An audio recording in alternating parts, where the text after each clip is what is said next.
말씀 묵상을 사모하고 사랑하는 목회자 여러분, 한 주간 평안하셨죠? 벌써 또 이렇게 한 주간이 지났습니다. 계속해서 우리가 이제 질문 통하여 말씀을 묵상하는 방법을 지금 생각하고 있는데요. 오늘은 서술 후 질문 연습 문제를 함께 나눠보겠습니다. 일단 질문을 하면 답이 나오지만 질문을 하지 않으면 답은 나오지 않습니다.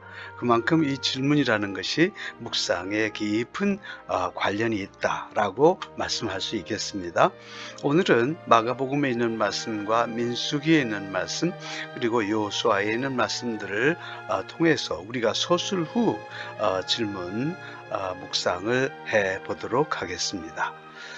서술 후 질문이라고 하는 것은 예를 들어서 본문 말씀에 1, 2, 3, 4, 5, 6 이런 형태가 있다고 하면, 자, 어떤 특정한 형태나 또는 행동이 나타났다고 하면 왜 이런 행동을 하게 됐을까? 만약에 실수를 하게 됐다면 이런 실수를 했네? 그러면 왜 이런 실수를 했을까? 하고 마지막에 질문을 던지는 것입니다. 이제 마가복음 11장 12절에서 14절에 있는 말씀을 가지고 한번 서술 후 질문 형태로 묵상을 해보겠습니다. 제가 본문을 읽어봅니다. 이튿날 그들이 베다니에서 나왔을 때에 예수께서 시장하신지라 멀리서 잎사귀 있는 한 무화과 나무를 보시고 혹 그 나무에 무엇이 있을까 하여 가셨더니 가서 보신즉 잎사귀 외에 아무것도 없더라. 이는 무화과의 때가 아님이라. 예수께서 나무에게 말씀하여 이르시되 이제부터 영원토록 사람이 내게서 열매를 따먹지 못하리라 하시니 제자들이 이를 덧더라. 사실 오늘 이 말씀은요, 굉장히 논란이 많은 그런 말씀입니다. 무화과 철이 아니라 해놓고 왜 무화과 열매를 맺지 아니했다고 저주하셨을까? 여기에 대해서 많은 그런 토론과 또 논란이 있습니다. 오늘 거기에 대해서 함께 좀 생각을 해보려고 합니다. 먼저 본문을 관찰해 보겠습니다. 이튿날 그들이 베다니에서 나왔을 때에 예수께서 시장하신지라. 예수님께서 상당히 배가 고프셨다 그랬어요. 근데 멀리서 잎사귀 있는 한 무화과 나무를 보셨다 그랬어요. 그래서 멀리서 바라보니까 당연히 무화과 나무가 있고 그 나무에 열매가 있겠거니 라고 생각하시고 오셨는데, 가까이 가보니까 잎사귀 외에는 아무것도 없더라. 그렇게 됐습니다. 무화과의 때가 아님이라. 참 이상하죠. 무화과의 때가 아닌데 왜 무화과를 찾으셨을까라는 것도 이상하고요. 또 예수께서 나무에게 말씀하여 이르시되 이제부터 영원토록 사람이 내게서 열매를 따먹지 못하리라. 그러니까 무화과 나무를 저주하신 것이죠. 또 마태복음 말씀해 보니까 이 무화과 나무가 그 다음날 말라 있더라는 거죠. 이 모두가 정말 참 이상한 일이에요. 자, 그러면 이것을 그냥 서술하면 예수님께서 시장하셨다. 그래서 멀리서 무화과 나무를 바라보시고 가까이 가서 무화과 나무를 찾으셨다. 근데 이제 무화과 때가 아니다. 그런데 왜 예수님께서 이 무화과 나무를 저주하셨을까? 마지막에 질문을 던지는 것이 바로 서술 후의 질문입니다. 자, 이렇게 해서 말씀을 정리해 보겠습니다. 한번 서술해 보겠습니다. 예수께서 몹시 시장하셨다 그랬어요. 앞에서 이미 설명을 한 것입니다. 잎사귀가 있으면 무화과는 반드시 있어야 하는 법인데, 여러분 보세요. 무화과 잎사귀가 있는데 왜 그 무화과 나무가 열매가 없나? 이게 참 이상하다는 거죠. 그런데 그 참 이상하죠. 무화과 철이 아닌데 왜 무화과를 찾으셨다고? 무화과 철이 아니다 이렇게 얘기를 합니다. 자, 그런데 이것도 이상하죠. 무화과 철이 아니라고 해놓고 무화과 철이 아니면 아닌 거지 왜 또 예수님께서 그 저주까지 하실까? 이게 참 이상한 거예요. 이 본문의 말씀을 우리가 이렇게 계속해서 질문을 던지고 그렇게 하지 않으면 본문 말씀들을 우리가 제대로 이해할 수가 없게 되는 거죠. 이 말씀을 전에 먼저 한번 생각해 보면, 사실은 그 가장 중요한 것은 무화과의 때가 아님이라, 이 말씀을 우리가 이해를 해야 된다는 거죠. 예수님께서 이 무화과 나무에 가까이 가셨을 때는 무화과철이 아닙니다. 자, 그러면 이스라엘에서는요, 사실은 무화과가 두 번 열린다고 그래요. 첫 번째는 잎사귀가 날 때에 거기에서 무화과 작은 것이 열립니다. 바로 이것을 탁쉬라고 하는데요. 이 탁쉬는 아무나 따먹을 수 있습니다. 특별히 가난한 사람들은 첫 번째 맺히는 이 열매를 따먹을 수 있어요. 그래서 가난한 사람들은 이 열매를 따먹기도 했는데, 만약에 무화과 철의 열매는 여는 큰 열매는 따먹으면 절도가 된단 말이죠. 그러니까 예수님께서 이 무화과 나무를 찾으셨을 때는 무화과 철이 아닌 그야말로 무화과 잎이 열릴 때 아주 맺는 작은 무화과 열매가 맺는 바로 그때라, 이런 것을 우리는 바라볼 수가 있습니다. 만약에 우리가 이것을 모르면 참 이 본문 말씀이 풀리지 않는 것이다, 그렇게 볼 수 있겠죠. 소술 후의 질문은, 이상하다, 왜 잎은 무성한데 마땅히 있어야 할 열매는 맺지 않았을까? 자, 그러면요, 잎이 열리면 거기서 작은 무화과가 반드시 열려야 된다는 거죠. 그런데 만약에 거기에서 작은 무화과, 이 탁쉬도 없다고 하면 그 다음에 두 번째 무화과는 열리지 않는다는 거예요. 결국 이 나무는 어떤 나무냐 하면 영원히 열매를 맺지 못하는 그런 나무인 거예요. 자, 그러면 여기서 생기는 게, 우리가 이상하다, 왜 잎은 무성한데 마땅히 있어야 할 열매가 없을까? 이게 바로 땅의 문제라는 거예요. 여기에서 이제 많은 식물학자들은 그렇게 얘기합니다. 배수가 안 되는 땅, 이게 무화과 나무는요, 배수가 아주 잘 돼야 된다는 거예요. 그렇지 않으면 열매를 맺지 못한다는 겁니다. 또 이 거름이 문제인데요, 보통 질소, 인산, 카리의 균형이 맞지 않고 질소 성분이 많은 땅이면 이게 전부 잎으로 가고 열매가 맺지 않는다는 거죠. 자, 그래서 우리 예수님께서 저주하신 이유는 탁쉬를 맺지 못하면 본 열매는 결코 열리지 않기 때문에 이 나무는 열매를 아예 맺을 수가 없는 그런 나무란 말이죠. 그렇기 때문에 그건 그 자리에 있어야 될 이유가 없는 거죠. 그래서 일단 가장 중요한 것은, 이번에 결국 오늘의 말씀은 마땅히 맺어야 할 기초적 열매도 맺지 못하는 성도라면 결국 천국의 열매, 성령의 열매도 맺지 못한다는 사실을 우리에게 말씀해 주고 있는 것입니다. 그러므로 열매 맺는 땅으로 바꿔야만 이 나무가 열매를 맺을 수 있는 거죠. 자, 그래서 잎은 무성한데 왜 마땅히 있어야 할 열매는 없을까? 결국은 땅이 문제다, 이 말이죠. 그래서 이 땅을 바꿔야 한다, 우리는 이것을 알 수 있게 되는 것입니다. 그래서 우리가 이 말씀을 설교에 적용을 해보면, 먼저 본문의 구도를 파악을 해보면, 예수께서는 그리스도인들이 마땅히 맺어야 할 작은 열매를 찾으십니다. 그러나 마땅히 맺어야 할 작은 열매도 맺지 못하는 성도는 본 열매, 큰 열매를 맺지 못한다는 그런 결론이에요. 결국 열매 맺지 못하는 성도들은 예수님으로부터 책망받을 수밖에 없고, 열매 맺지 못하는 열매는 지옥의 땔감으로 사용할 수밖에 없는 거예요. 성도는 열매 맺지 못하는 땅을 갈아엎고 그름을 바꿔야 되고, 그래서 성령의 열매를 풍성하게 맺어서 하나님을 기쁘시게 해야 하는 것입니다. 그래서 결국은 뭐냐면 문제가 땅이에요. 그래서 그 땅을 뒤집어야 산다는 거죠. 그래서 오늘 우리가 열매 맺지 못하는 우리의 심성을 뒤집어 엎고, 또 우리의 마음을 뒤집어 엎고, 우리의 믿음을 뒤집어 엎어서 열매를 맺는 그런 신앙으로 살아가야 한다라는 교훈을 우리가 받을 수 있는 것입니다. 민수기 14장 39절에서 45절 말씀을 중심으로 이제는 소술 후의 질문, 묵상 나눔을 두 번째로 해보겠습니다. 먼저 말씀을 읽어보겠습니다. 모세가 이 말로 이스라엘 모든 자손에게 알리되 백성이 크게 슬퍼하여 아침에 일찍 일어나 산 꼭대기로 올라가며 이르되, 보소서, 우리가 여기 있나이다. 우리가 여호와께서 허락하신 곳으로 올라가리니 우리가 범죄하였음이니이다.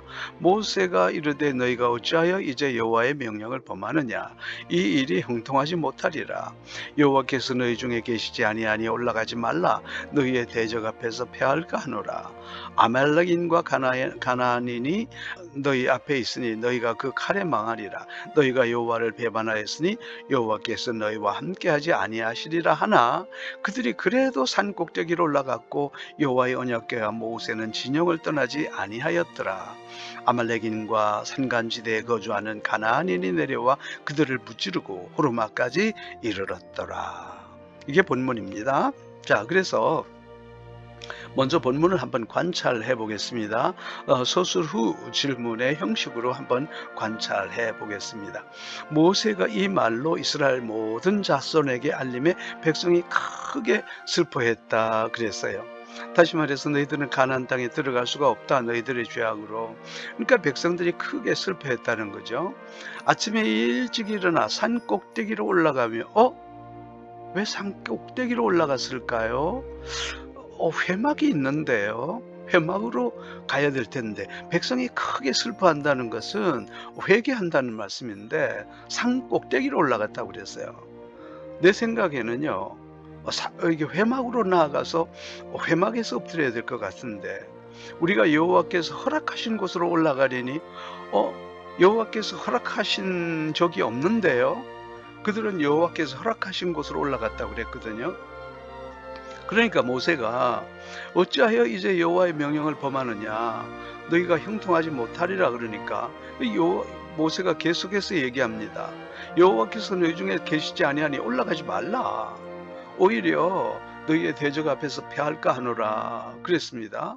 근데 44절에 보니까 그래도 산 꼭대기로 올라갔다고 그랬어요.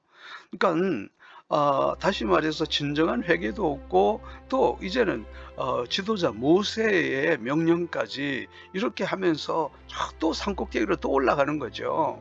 그 결과가 무엇입니까? 45절에 보니까 가나안인이 내려와 그들을 무찌르고 호르마까지 이르렀더라. 이 기가 막히는 일이죠. 자, 이것을 한번 이제 정리해 보겠습니다. 모세가 무슨 말로 이스라엘 자손에게 알렸는가? 너희가 광야에서 죽으리라 그렇게 얘기를 했거든요. 그러니까 이들이 크게 슬퍼했다고 그랬어요. 그러니까 다시 말해서 그들이 회개하는 것 같죠. 근데 용서를 구하려면 성막으로 나아가야 되는데 산꼭대기로 가네요. 산꼭대기로 올라가서 또 우리가 여기 있나이다 라고 얘기하죠. 그리고 또 서술해 봅니다. 여호와께서 허락하신 곳으로 올라간다고 여호와께서 허락하신 적이 없거든요. 그런데 올라가리니 우리가 범죄하니이다. 전부 자기들 생각이죠. 여호와의 말씀과는 전혀 상관이 없습니다. 자, 그래서 지도자 모세의 명령도 듣지 않습니다. 어찌하여 이제 여호와의 명령을 범하느냐. 올라가지 말라. 그렇게 얘기합니다. 그런데 그들은 또 끝까지 산꼭대기로 올라갔다고 그랬어요. 44절에 그들이 그래도 산꼭대기에 올라갔다. 여러분 뭘까요? 하나님의 생각과는 전혀 상관이 없고 하나님의 말씀과도 전혀 상관이 없고 오늘 지도자 모세와의 명령에도 전혀 상관이 없고 100% 자기들 생각이에요. 그러니까 자기들 생각할 때 이렇게 하면 되겠다. 자기들 생각하면 우리의 고집대로 하면 되겠다. 이거였어요. 그 결과가 뭘까요? 총체적인 멸망이었어요. 그래서 가나안인이 내려와 그들을 무찌르고 호르마까지 이르러서 완전히 패망되는 그런 일들이 있지 않았어요? 우리가 이제 스스로 질문을 해보겠습니다. 이들은 도대체 왜 이렇게까지 불순종하여 총체적으로 멸망하고 말았을까? 자, 이게 보면요, 우리가 생각해보면 그들은 항상 하나님의 뜻보다는 자신의 뜻이에요. 항상 자신들의 생각이 옳고 자신들의 생각에 따라 행동했고요. 하나님의 말씀에 복종하는 훈련은 전혀 되어 있지 않은 사람이에요. 그리고 자신의 뜻을 꺾고 하나님의 뜻을 구하는 것에 대해서 일절 훈련이 되어 있지 않던 그런 사람들이고 또 지도자의 말씀에 순종하는 그런 훈련 전혀 되어 있지 않던 그런 사람들입니다. 또 모든 것을 믿음으로 행하지 않고 끝까지 자신들의 생각을 고집하는 거죠. 처음부터 마지막까지 다 자기 생각대로 다 자기 생각들이 옳다는 거죠. 하나님도 없고 지도자 모세도 없고 아무것도 없어요. 오직 자기들의 생각.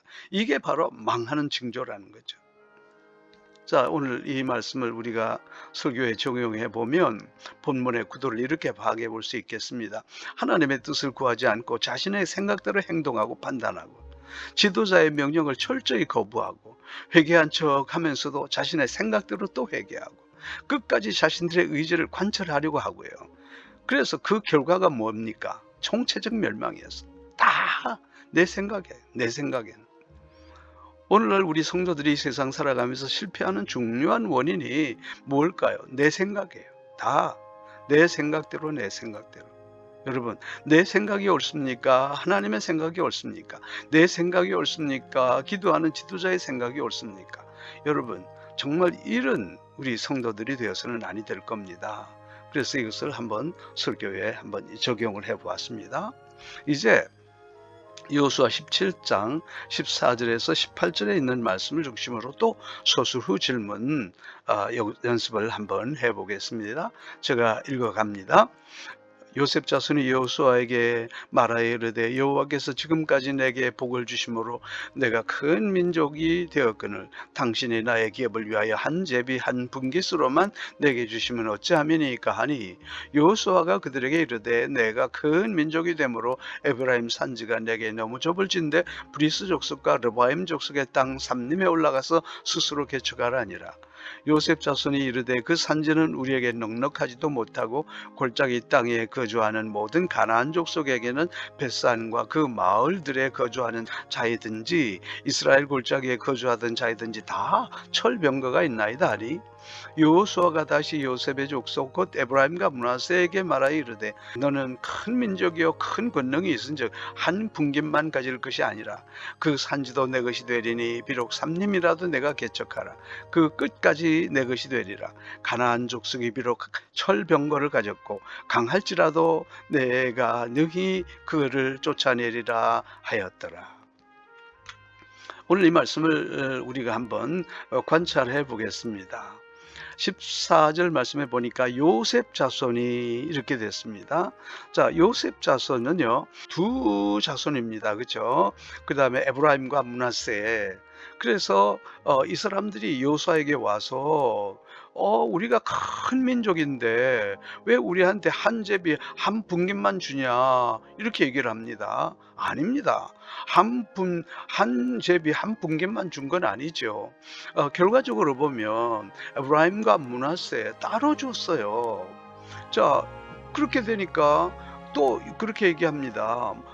이 산지가 너무 좁다는 거죠. 그러니까 여호수아가 만약 그게 좁다면 너희들을 스스로 개척하라 그러는 거예요. 그러니까 이제 16절에 보니까 요셉 자손이 이르되 그 산지는 우리에게 넉넉하지도 못하고 또 거주하는 이 땅에 거주하는 사람들은 다 철병거가 있나이다 그렇게 얘기를 하는 거죠. 여러분, 철병거가 있다 하더라도요, 이게 에브라임 므낫세 지파가 거주하는 그 땅만 있나요? 다 있죠. 그런데 왜 요셉 지파, 에브라임 므낫세 지파만 나와서 여호수아에게 와서 땅을 더 달라 그렇게 얘기를 할까요? 그러니까 이거 참 문제가 있는 거 아닙니까? 18절에 보니까 그 산지도 내 것이 되리니 비록 삼림이라도 내가 개척하라. 오늘 계속해서 개척하라, 개척하라 이렇게 여호수아가 말씀을 하고 있는 거죠. 계속해서 개척하라, 개척하라. 여기에는 무슨 이유가 있는 거예요. 분명히 이유가 있을 거예요. 자, 이 말씀을 한번 정리해 보겠습니다. 요셉 자손이 거짓말을 하네. 두 기업을 받았는데 하나를 받았다고? 여러분 보세요. 요단강 건너기 전에요. 므낫세 반지파 벌써 땅 받았다고요. 그리고 또 들어와서 므낫세는 므낫세, 에브라임은 에브라임 이렇게 땅을 나누어 주게 되는 거죠. 이들의 불만에 대한 지도자 모세의 대응은요. 스스로 개척하라. 그래서 삼림이 넓지 않느냐. 그 삼림에 올라가서 너희들은 스스로 개척하라. 그렇게 얘기를 하는 거예요. 자, 그리고 또 보세요. 다른 지파보다 2배를 받았으면서도 넉넉하지 못하다고요? 요셉 자손이 이르되 그 산지는 우리에게 넉넉하지도 못하고 그러잖아요. 여러분, 누군 또 넉넉합니까? 참 이상한 사람들이죠. 그들 또 얘기합니다. 그들에게는 철병거가 있어서 개척하지 못한다고요? 자, 아까도 얘기했죠. 철병거가 있다면요, 어디 이 지파만 있었겠어요? 다 철병거가 있어요. 자, 그런데 여기에 대해서 지도자 여호수아는요 당당하게 얘기합니다. 그 산지가 다 내 것이 되니 비록 삼림이라도 내가 개척하라. 아까 개척하라고 그랬잖아요. 또 개척하라고 그러는 거죠. 자, 이것입니다. 그래서 서술 후 질문을 한번 해보겠습니다. 에브라임과 므낫세 지파는 어쩌다가 이렇게 이런 행동만 일삼는 유약한 그런 지파가 되었을까요? 여러분, 나머지 다른 지파는요 여호수아에게 와서 우리에게 땅 더 달라, 2배를 달라, 뭐 이런 얘기 전혀 하지 않았어요. 그러면서 하는 말이 거짓말도 하고 불평도 늘어놓고 원망도 하고요 유약한 모습을 보입니다. 왜 그럴까요? 이 사람들은요 특권의식에 사로잡혀 있어요. 무슨 특권의식일까요? 그것은 바로 그들이 요셉의 아들들이라는 거예요.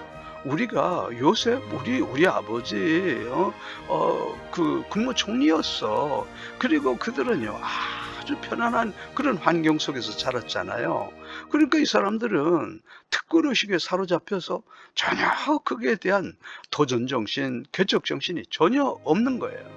그러니까 이 사실을 누가 알까요? 바로 여호수아가 알지 않아요?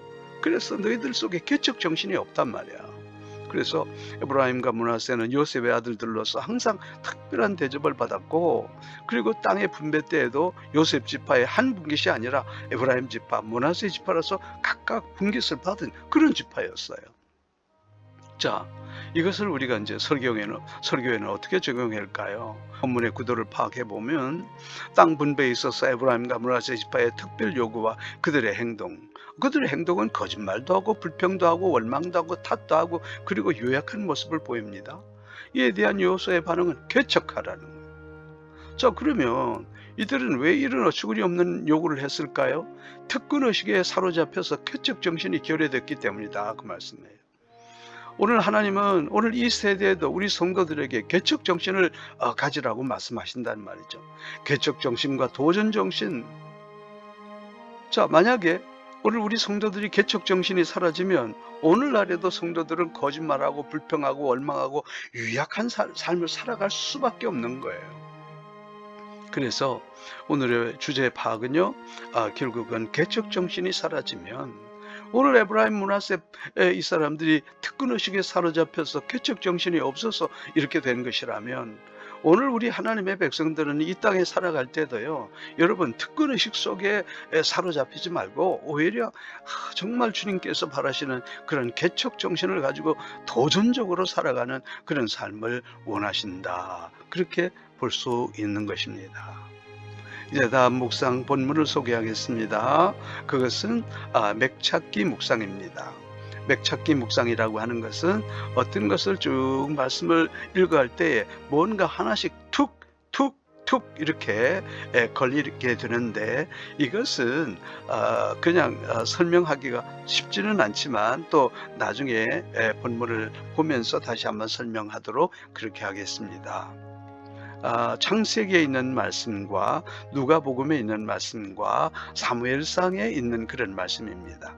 아직까지는 여러분께서 이 본문을 던지면서 또 제목을 주지 않고 묵상하라 그러면 어려움이 있으니까 계속해서 우리가 이런 하나의 제목을 좀 드려보겠습니다. 그래서 창세기 34장을 볼 때 딱 한 번이 문제다.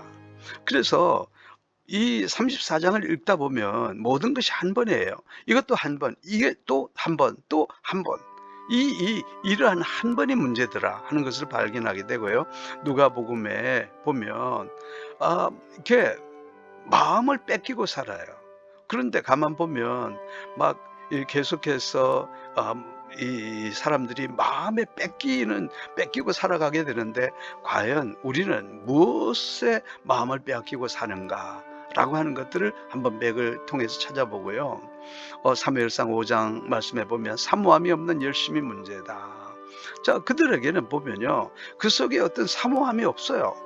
그러면서도 뭔가 큰 것을 이루어지기를 바라는데요, 그들이 사모함이 없이 단순한 열정으로 행하는 그런 것들이 어떤 것이 있는가 한번 이렇게 살펴보시기를 바랍니다. 한 주간 주어진 본문을 잘 묵상하시고 또 우리가 기쁨으로 말씀을 나누어 보십시다.